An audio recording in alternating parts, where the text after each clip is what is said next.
Olá, seja muito bem-vindo ou bem-vinda ao Portas Abertas. Hoje é quarta-feira, 16 de outubro de 2024. Eu sou Natália Costeira. E eu sou Sérgio Esteves. E esses são os destaques do Dia do Mercado Imobiliário. Caixa Econômica aumenta a entrada para financiamento imobiliário. Após demanda aumentar mais de 40%, Caixa endurece regras para financiamento. Mercado imobiliário do Rio exige rendas altíssimas para morar em áreas nobres. Expansão imobiliária impulsiona a abertura de supermercados em Curitiba. Caixa aumenta a entrada para financiamento imobiliário. Em meio a uma série de mudanças anunciadas pela Caixa Econômica Federal para o financiamento imobiliário, a instituição financeira decidiu elevar a entrada mínima para quem precisa financiar a casa própria. Matéria publicada pelo jornal Estadão destaca que nas linhas de crédito com tabela saque, a entrada subirá de 20% para 30% do valor do imóvel. Já no sistema Price, o aumento será de 30% para 50%. A medida faz parte de um pacote para enfrentar a escassez de recursos da caderneta de poupança e as condições mais restritas para emissões de letras de crédito imobiliário. Atualmente, essas são as duas principais fontes de recursos para abastecer os financiamentos.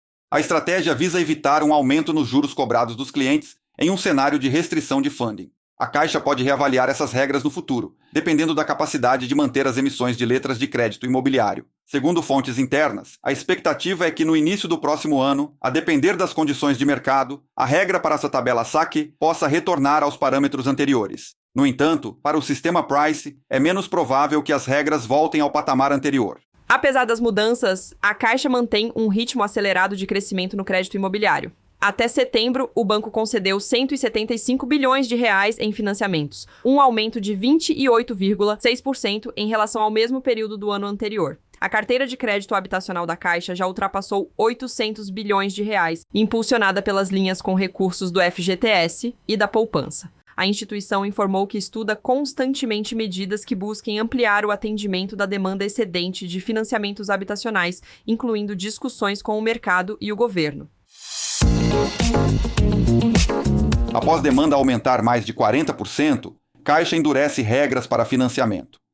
Não é de hoje que os recursos da poupança estão diminuindo, o que impacta o sistema brasileiro de poupança e empréstimos, responsável por financiar imóveis que podem chegar a até R$1,5 milhão de reais. Por isso, a Caixa Econômica Federal anunciou mudanças significativas nas regras de financiamento, com redução de 80% para 70% do valor do imóvel na linha de empréstimos mais utilizada, o saque, exigindo também uma entrada maior. Pela tabela Price, a redução será de 70% para 50%. O jornal O Globo apurou que as regras, que entrarão em vigor a partir de 1º de novembro de 2024, são justificadas pelo aumento expressivo na demanda por financiamento habitacional, em um cenário de escassez de recursos. Segundo a Associação Brasileira das Entidades de Crédito Imobiliário e Poupança, a ABCIP, houve um crescimento de 41,3% em agosto de 2024, comparado ao mesmo período de 2023.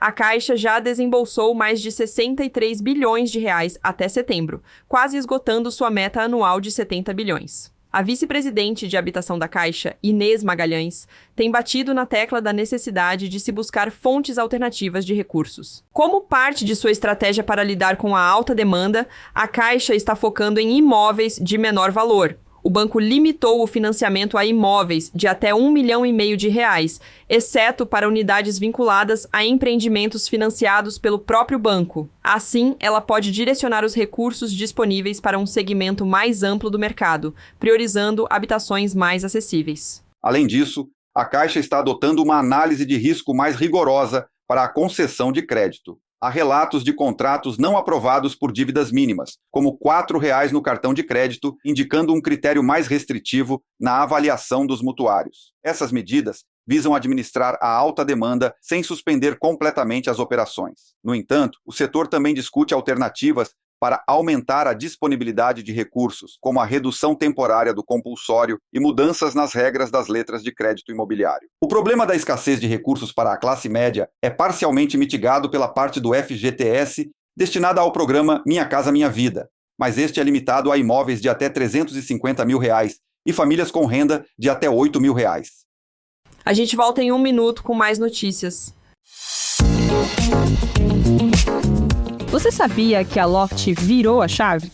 A Loft agora é mais que um portal. É a parceira que acelera o sucesso das imobiliárias. Imagina ter todas as soluções de tecnologia, comerciais e financeiras em um único lugar. Isso é a Loft mais negócio.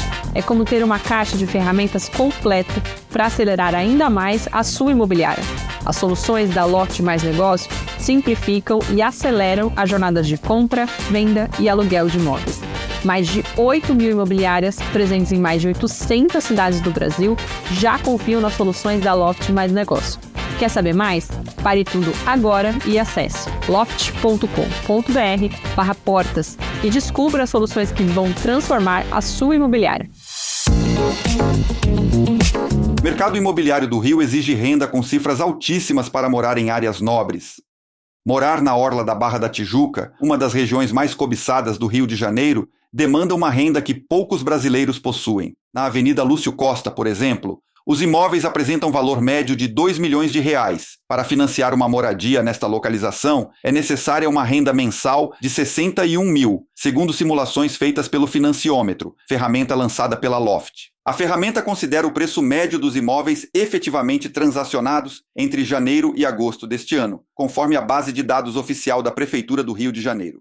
O levantamento abrangeu mais de 700 vias que tiveram ao menos 10 transações registradas no período. Fábio Takahashi, gerente de dados da Loft, afirma que o financiômetro ajuda o cliente a ter uma visão mais clara sobre as condições do mercado imobiliário na cidade, proporcionando mais eficiência na busca por um novo imóvel. Segundo a ferramenta, a Avenida Vieira Souto, em Ipanema, também é outro destaque quando o assunto é renda suficiente para se viver na região. A via aparece como a mais cara da cidade, com um preço médio de 8 milhões por imóvel. Portanto, um comprador precisaria de uma renda mensal de 248 mil para obter financiamento, considerando uma entrada de 20% e parcelas distribuídas em 420 meses.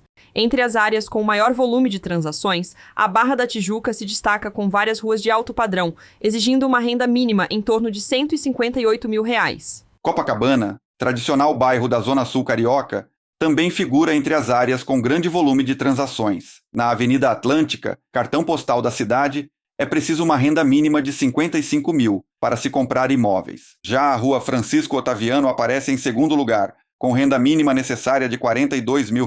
Em contraste, a Avenida Brasil, no trecho de Campo Grande, representa o extremo oposto do espectro. Nesta região, o valor médio dos imóveis é de R$144 mil, exigindo uma renda mensal de R$4.500 para obter financiamento. As informações são do Diário do Rio.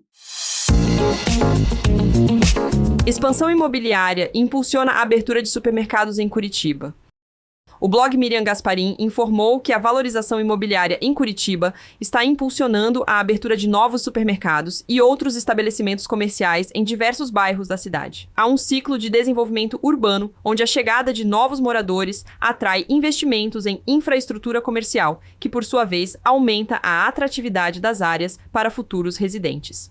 Carlos Eduardo Canto, presidente da Confraria Imobiliária de Curitiba, afirma que os moradores das grandes cidades querem se beneficiar de uma infraestrutura próxima de casa. Quando isso é possível, acaba ocorrendo uma valorização maior do imóvel. Ele cita o Ecoville como um exemplo de área que se tornou mais desejada após o desenvolvimento de sua infraestrutura comercial. Outros bairros em crescimento incluem Mercês, com foco na área da saúde, e Aú, que está vendo um aumento no comércio ao redor de importantes instituições. As redes de supermercados parecem responder ativamente a essa tendência. A Rede Festival, por exemplo, tem planos de expansão em vários bairros de Curitiba, incluindo Batel e Cabral. Altamir Socella, diretor de operações e expansão da rede, explica que fatores populacionais e de renda média são considerados na escolha de novos locais. O Grupo Jacomar também está em expansão, com previsão de encerrar 2024 com 20 supermercados. Harry Pankratz, CEO do grupo, menciona que além dos fatores demográficos, o potencial de crescimento da região e a concorrência local são considerados na decisão de abrir novas unidades. Esse foi o Portas Abertas, seu resumo do que é notícia sobre o mercado imobiliário. Gostou desse episódio? Não esquece de deixar a sua avaliação e de seguir a gente no aplicativo do Spotify ou na sua plataforma de áudio preferida. Aproveita e se inscreve também na nossa newsletter e no nosso grupo no WhatsApp pelo loft.com.br/portas abertas. O link está disponível na descrição deste episódio. A edição de hoje tem roteiro de Marcela Guimarães, edição de Natália Costeira e produção da Pinball Content. Até amanhã. Até!